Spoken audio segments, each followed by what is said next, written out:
nga langit nun, giduol ka na mo sa imong trono sa grasya niining kabuntagon, niining nga taknaa.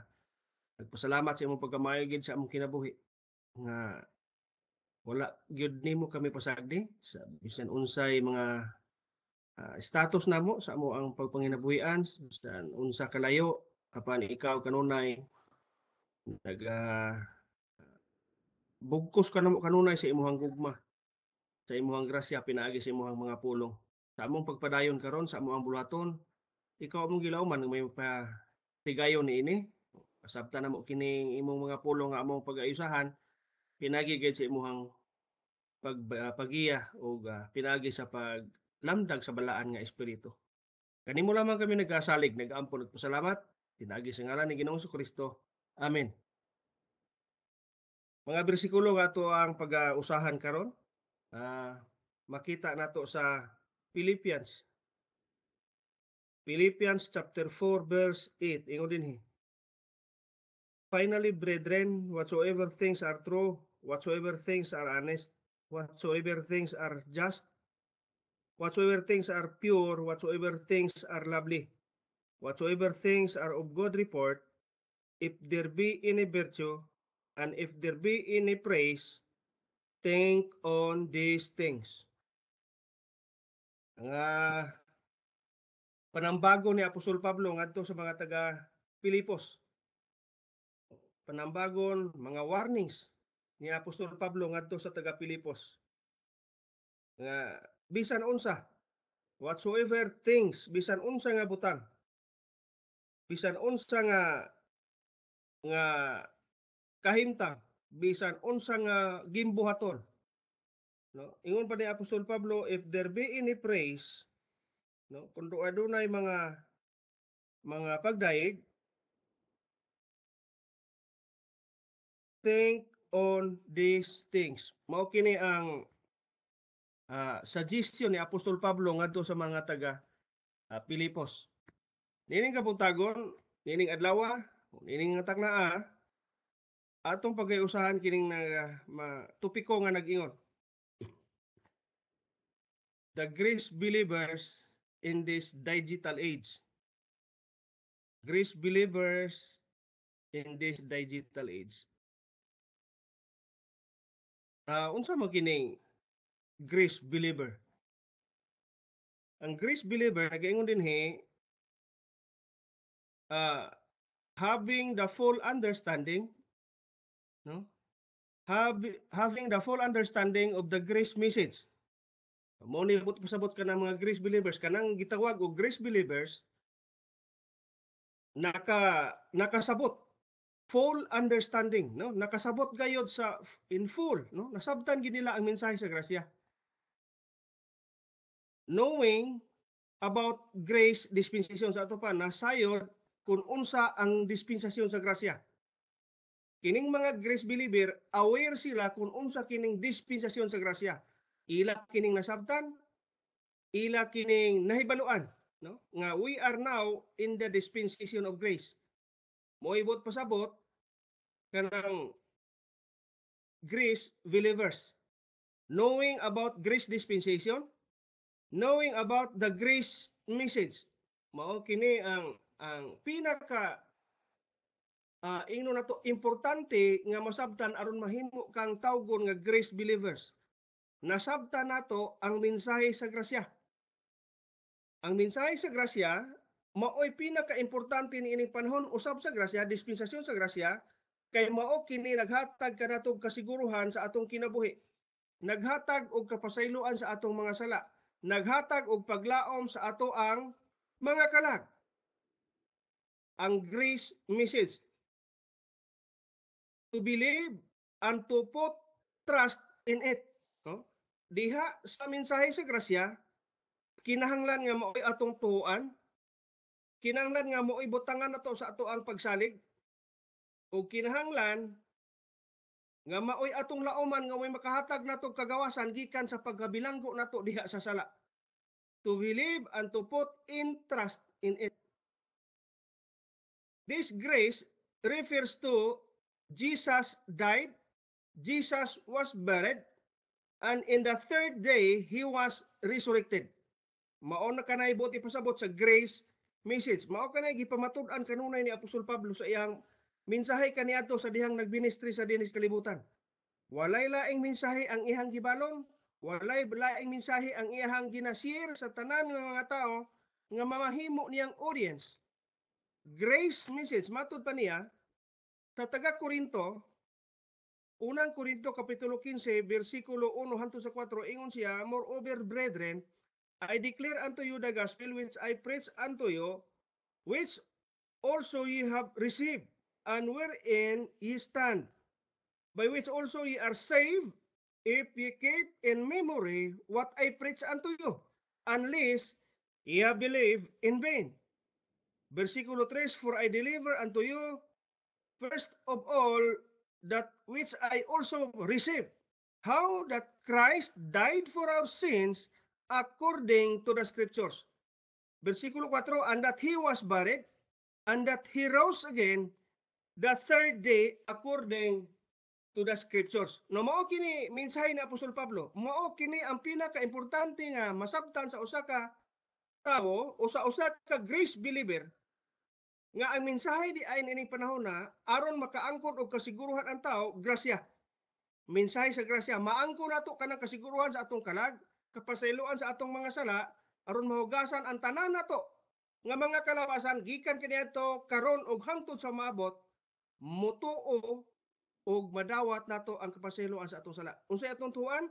Grace message. No, mao kini bot ipasabot kung unsa kanang grace believers, mga tao nga nagatuo sa grasya sa Dios og nakaangko na og kapasayloan sa sala og nagpaabot niya ng gitawag nato bulahan nga paglaom sa pagpadayag ni Ginoong Kristo dias kanginan.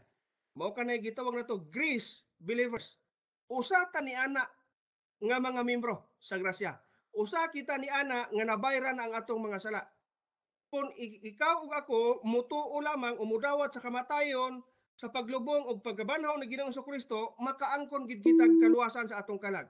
Makaangkon kitag kasiguruhan nga maapil kita niya ng paglalin nga mao ang atong ginapaabot. Mao na gitawag nato grace believers. Ang atong ang topic, grace believers in this digital age. Unsa man ang digital age? Digital age is the present time, this present time, no? Ingon din in which many things are done by computer. Large amount of information are available because of computer technology. Mo na gitawag nato present time, no? Present age. Ni kini atong kapanahonan karon gitawag nato ni computer age, no? Information age. Ingon ana.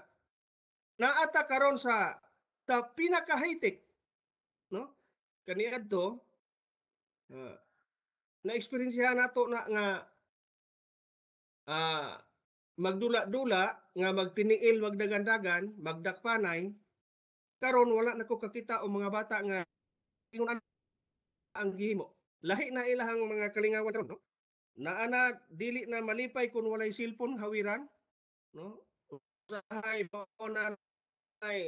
maunay kabukaton sa mga ginikanan kay kung masubraan po ang bata niya ng cellphone, dunay dili maayong ikahatag niya. Pero sa ato ang pang galamiton karon nagkinahanglan mga teknolohiya.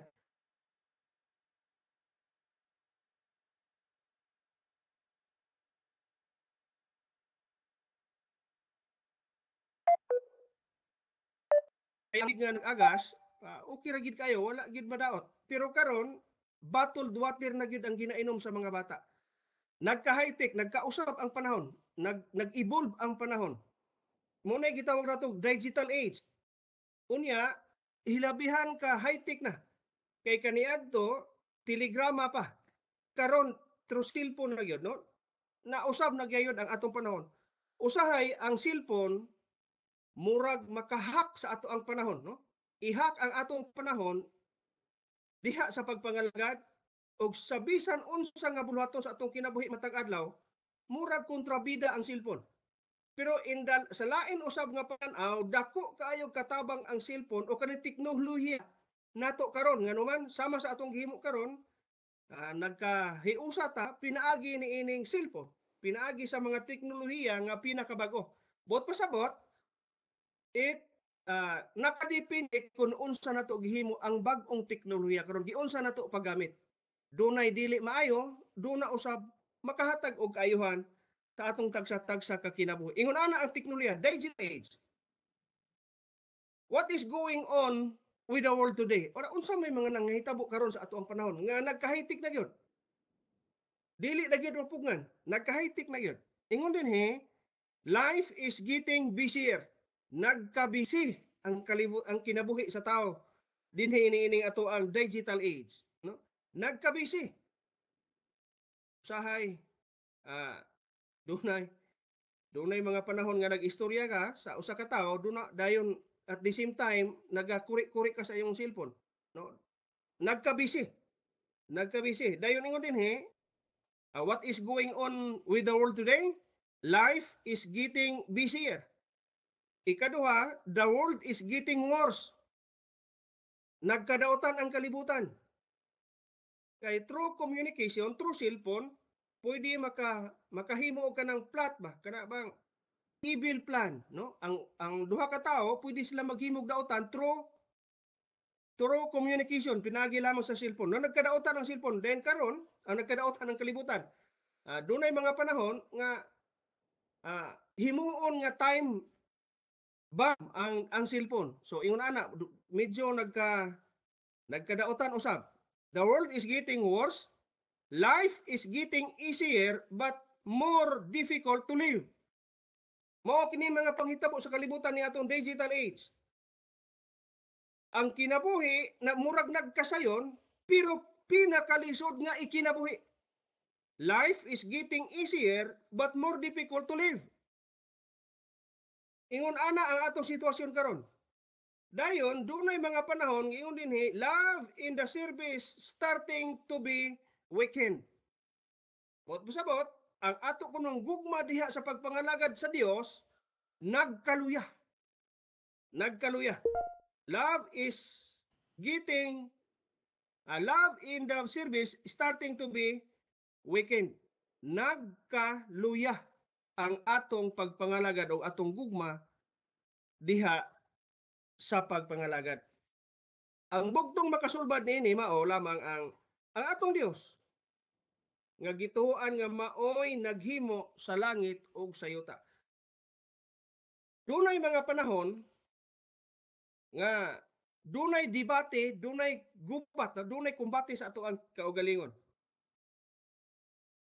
Matag karon og unya naa ka nang gitawag nato og doubt, kana bang duha-duha, upat na tanan, no? Ingon ana, so mo nay giingon ni Apostol Pablo nga sa iyang sulod dunay nagkumbate kanunay. Matud pa niya din sa Roma kapitulo 7 versikulo magsugod kita versikulo 15. Ingon siya, for that which I do I allow not. For what I would, that do I not. But what I hate, that do I. Ingon siya, dinhi sa akong sulod, dila niya nasabti. Kaya ingon siya, kung doon na siya angay gustong buhaton, dili niya mahimo. Apan katuhin noong ginadungtan niya nga mga buluhaton, maoy iyahang mahimo. Muna gitawag nato dinhi og spiritual hazard. Mga delikado nga kahimtang diha sa atong espirituhanon nga kinabuhi. Doon natin gitawag din spiritual hazard in this digital age, no? Mga delikado, mga mura og dili maayo nga mga panghitabuon niya sa atong kinabuhi. Ingon din spiritual hazards kanang too much time on cellphone. No, kana bang nasubra na gid kaayo og gamit nato ang cellphone. Pero nagtuo ko nga kita dili kita biktima niini, no? Pero ingon din kung masubraan og gamit ang cellphone, you can be wasted your precious time. No, kana bang imuhang nagasto og maayo ang imuhang mga precious time imbis time to read the Bible, oras na unta sa pagbasa sa pulong sa Ginoo aron ma-energize ang atong kinabuhi aron ma mahimong makunik kita diha sa pulong sa Ginoo o diha sa presensya sa Ginoo, nahurot hinuon nato gasto didto sa ang atong panahon didto sa cellphone. Pero nasayod ko nga kamao kita mo adjust niini. Ingon dinhi ikaduha, you can be wasted your precious time. Ikaduha, you can be seduced by the world's values. Mao kini pinaka dili maayong resulta kung babad ka ita sa cellphone, no? You can be seduced by the world values. We are now in satanic world system. Ingon dinhi, kung anaa na-influensahan ka sa cellphone o sa unsa nga mga high-tech nga mga teknolohiya, ingon din the world is so attractive kay naa sa technology, naa sa computer kanang mga buluhaton o mga panghitabo o mga kanabang pleasure sa kalibutan nga atong makita. Naa diha mga creations o bisan unsa na lay maka-impluwensa sa mga magtotoo sa grasya, sa grace believers. Mo na gitawag nato spiritual hazard in this digital age. The world is so attractive, maatrakta. Kay ang teknolohiya gipakita diha tanan ang kun unsa kaanyag ang kalibutan. Ang teknolohiya nagpakita sa mga kalipay nga ihakahatag sa kalibutan. Mura og na hijack ang ato ang panahon, imbis unta didto sa balaan nga kasulatan, naa na hinuunta sa mga pleasure, sa mga panghitabo sa kalibutan nga maka-attract sa ato ang unod-non nga bahin. The world is so attractive. Then ingon dinhi, the world is so entertaining. Ma-entertain gayud kita sa mga butang nga naa sa kalibutan. Dayon ingon ni, the world is so convincing. Murag magdani gayud. Madani gayud kita sa mga panghitabo nga iya sa kalibutan. Then ingon ni, the world is trying to educate us. Ang kalibutan murag mo educate, no? Ang kalibutan mo umol usab sa kinabuhi sa taon ini panahon na. O bitaw na ingon si Apostol Pablo sa Roma kapitulo 12, bersikulo 2. Suglo nato sa 1, I beseech you therefore, brethren, by the mercies of God, that you present your bodies a living sacrifice, holy, acceptable unto God, which is your reasonable service. Ingon sa bersikulo 2, and be not conformed to this world, but be transformed by the renewing of your mind, that ye may be proved what is that good and acceptable and perfect will of God. Gusto sa Dios nga ang tao maumol diha sa iyang mga pulong, maumol diha sa iyang mga buluhaton, maumol sa iyang kabubuton. Kay ang kalibutan maumol usab. Munang ingon siya palayo, no? Be not conformed. Ayaw sunod-sunod sa kalibutan. Pero nining atong kapanahonan karon, dili kita kay kiyas. Mahimo gyung nga masunod nato ang bulog sa kalibutan. Not to the extent nga mo apil na lang punta sa mga panghitabo nga iya sa kalibutan. Bot pasabot ang teknolohiya sa kalibutan nagapasayon sa kinabuhi sa tao karon. Pero kung ato kanang palabian, ingon dinhi i-educate ka diha sa kalibutan. Himuon kaniyang ipalayo sa bulaton nga iya sa Ginoo. Pero kung maayo na to gamit ning teknolohiya, mao sab kini ang makapahiduol ato sa Ginoo. Sama sa atong gihimo karon, atong pasalamatan ang Ginoo nga dunay mga tawo nga iyang gigamit nga makahimo kita sa ingon niini nga mga buluhaton.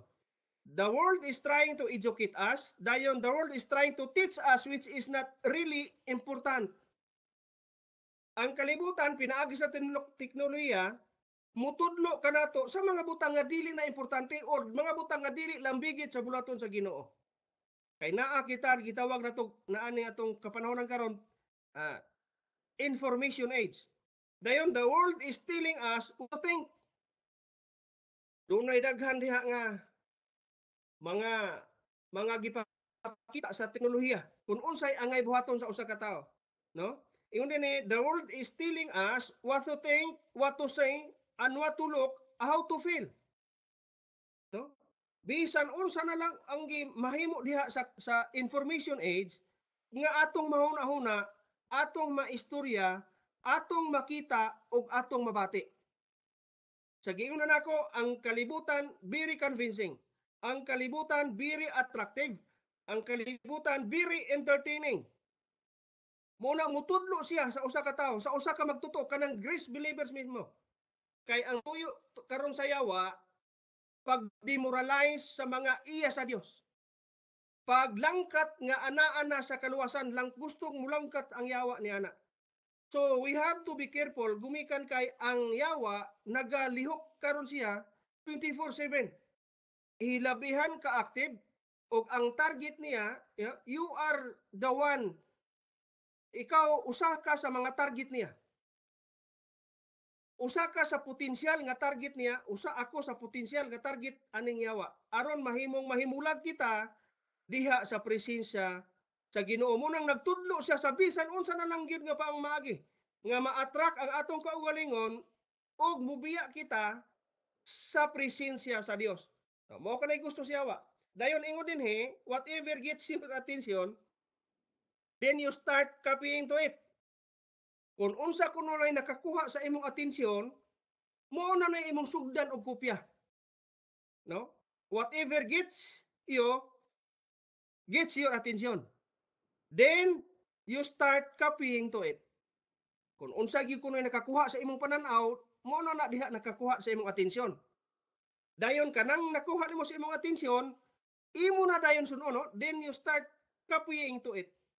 Imo na siyang kopyahon. Daw bikon ang nakopya nimo mga buluhaton nga iyas kalibutan. Kay ang kalibutan impresibo kayo. Konbinsido gid kayo, labihan ka convincing. No, ingon ana ang kalibutan. Ingon din then kung makonbinsi na ka, makopya na nimo ng kalibutan, gitawag nato ning spiritual hazards. Makopya na nimo ang kalibutan, you can be tempted to compete. No? Makigkompetensya na ka. Bot pasabot, ang imong ikompetensya ang mga buluhaton na nga iya sa kalibutan o nalimta na nimo ang buluhaton nga iya sa Dios. Nga naman, na-attract ka sa kalibutan, na-convince na ka sa kalibutan, o gitudluan ka sa kalibutan kung unsa imong una-unaon, tudluan ka sa kalibutan kung unsa imong ipansulti, o tudluan ka sa kalibutan kung unsaon nimo pagbati niini. Makita nimo sa kalibutan karon nga grabe tong dunay mga dagko nga konserto diha sa kalibutan niya ang mga tao manggihilak gayon, no? Gitudluan na sila kung unsa ilahang pagbati. Maghilak na sila magtanaw sa ilang idol nga singer. O sa bisan unsa na lang mga artista. Murag na hypnotize na sila sa ilahang pagbati diha sa usa ka tawo. Wala na siloon sila naka-focus diha sa atong buhi nga Dios nga mao'y maghatag karatog kasiguruhan sa ato ang kinabuhi. You can be tempted to compete. Worldly competition pa yun, no?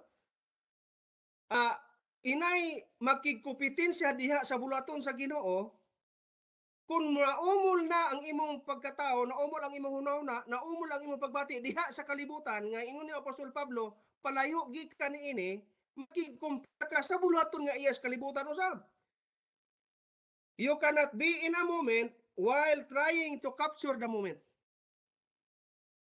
Imbis ang imuhang pagbati anaan na diha sa buluhaton nga iya sa Dios, ma-realign kini og makigkompetensya na kadiha sa kalibutan. Ang mga buhat sa kalibutan nga maoy naka-hijack sa atong pagpangalagad diha sa atong buhi nga Dios. Then ingon din you can be tempted to compete nga world competition pa gyud, worldly competition. Ikaduha ingon din you can be addicted to the approval of others. Usahay kining sa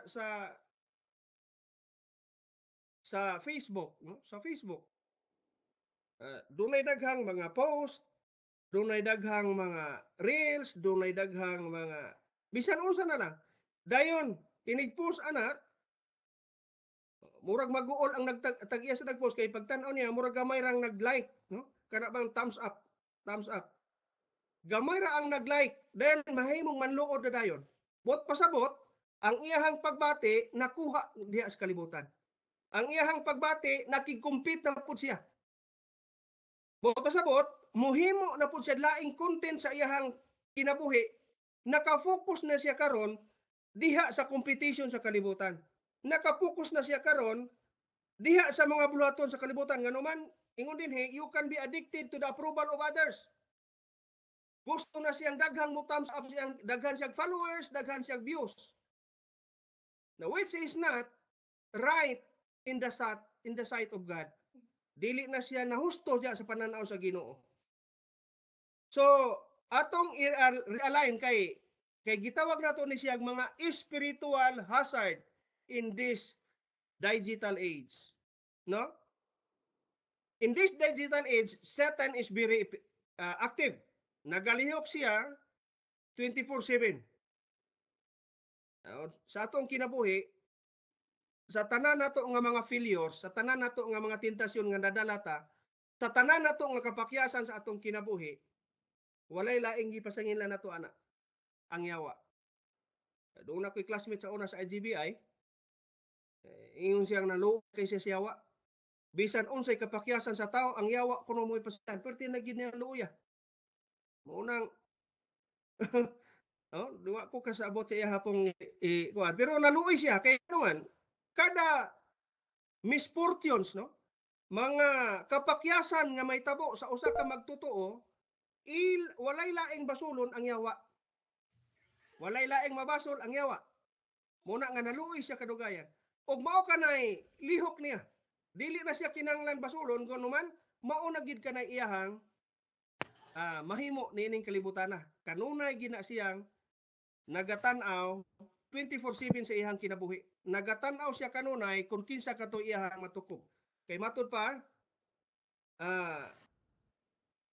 nagapangita siya kanunay sa iyang buluhaton, doon na siya gipangita kanunay nga iyang matukog. Buot pasabot, ikita o ikaw ang target niya. We are the potential target of Satan.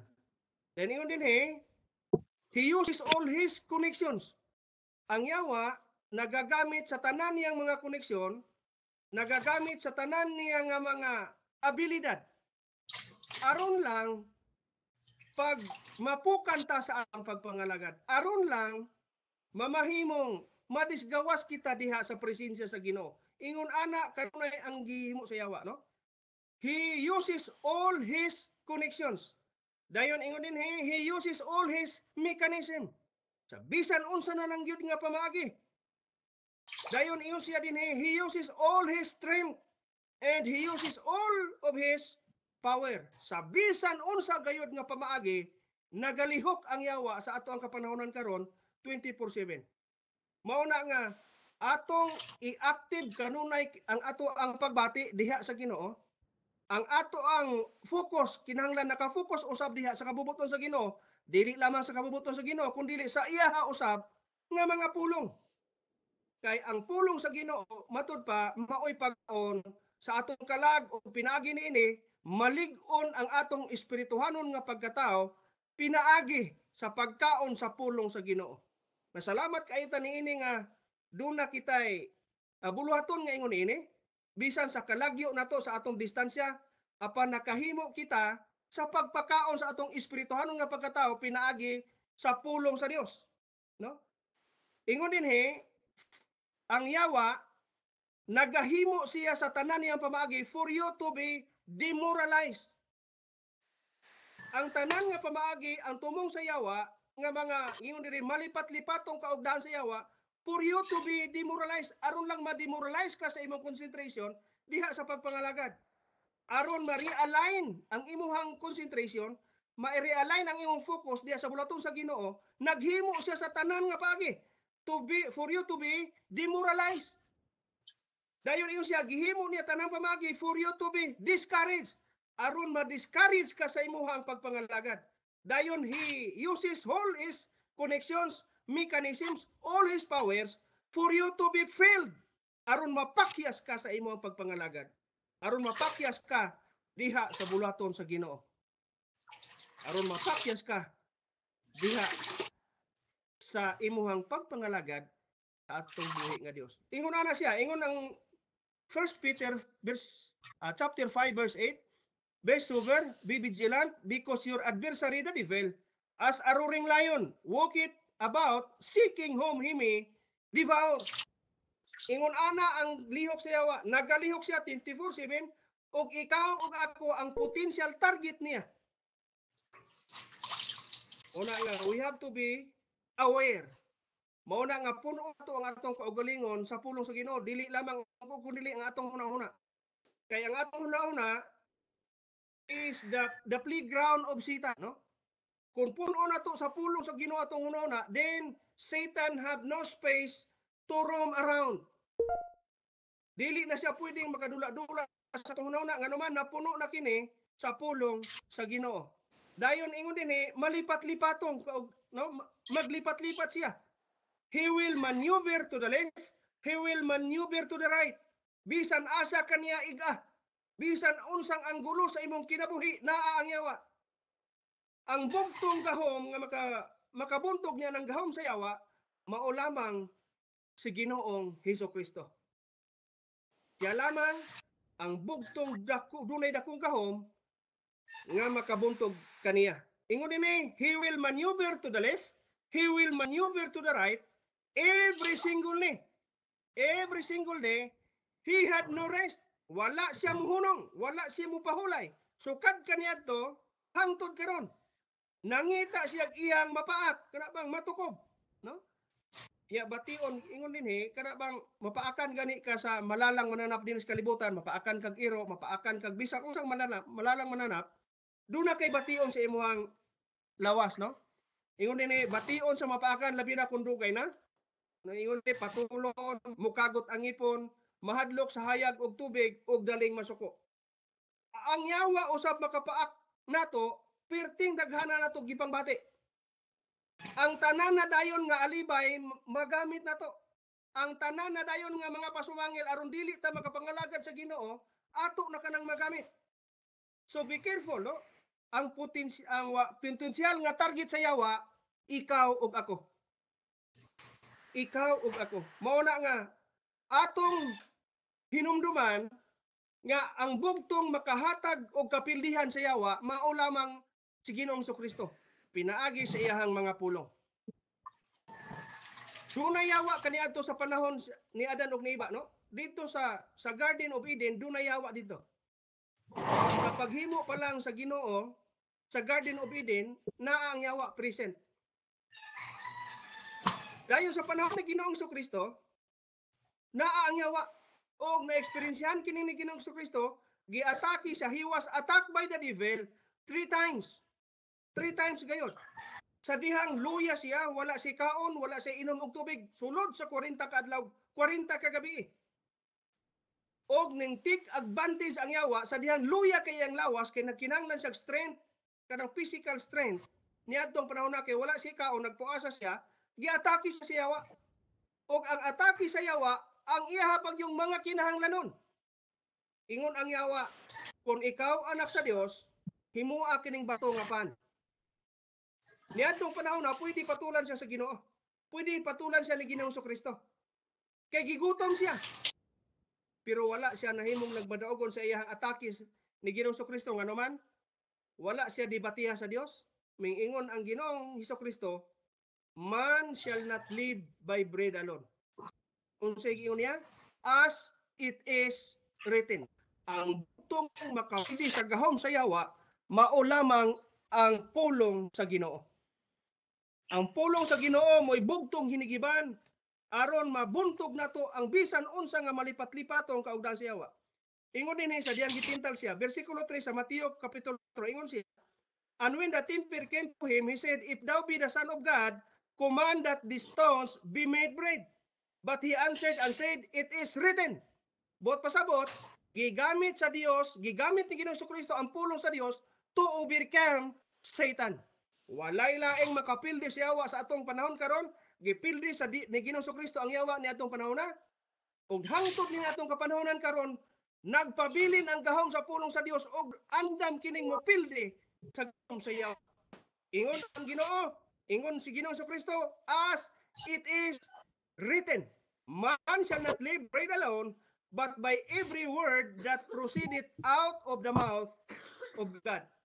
Ingon ana ang dipinsa ni Ginoong Kristo ug gusto siya nganong gituyo kini pagsulat nga gisulat ang tentasyon ni Ginoong Kristo aron mamahimo natong kapanaminan, aron mahimo utab nato nga sumbanan nga ang kapilihan sa yawa ang pulong sa Ginoo.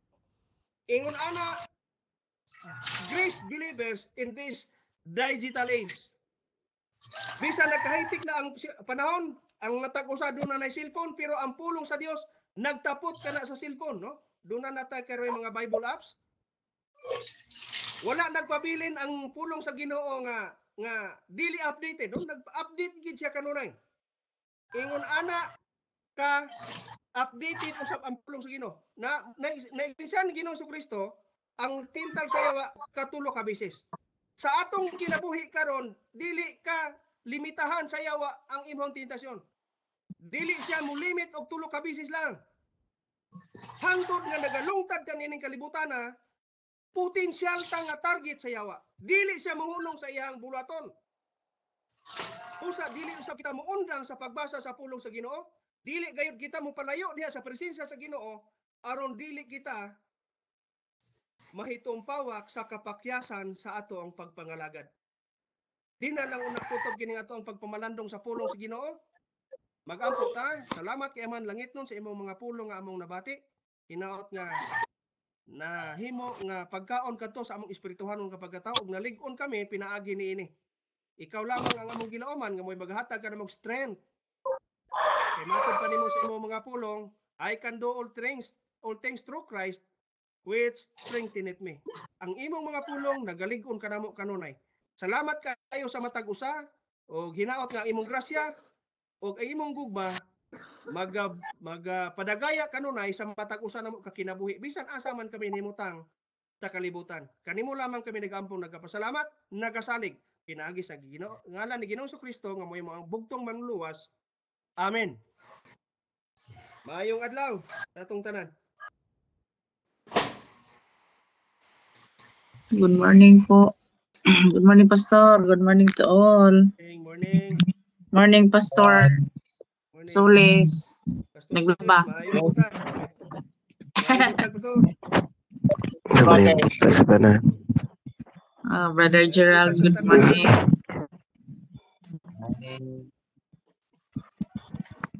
Open na ta sa tong camera. Good morning, good morning. May panis pastor, nakapanglaban na. Si Jay natulog pa.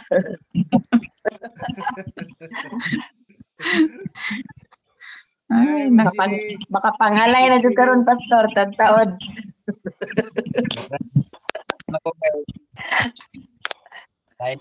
Siguro siya kabalo, no? Na-open yung camp. Paano Kabalo ba ka, pastor? Gani, na-open yung camp, gani. Yeah? Kabalo. Buntag. Salamat, pastor. Mads. Salamat din. Thank you.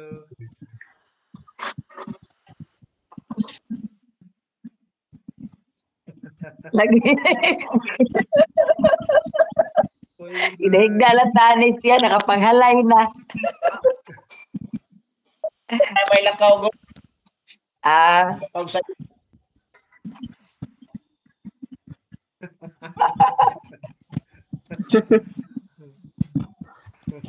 Natay ginas Pastor.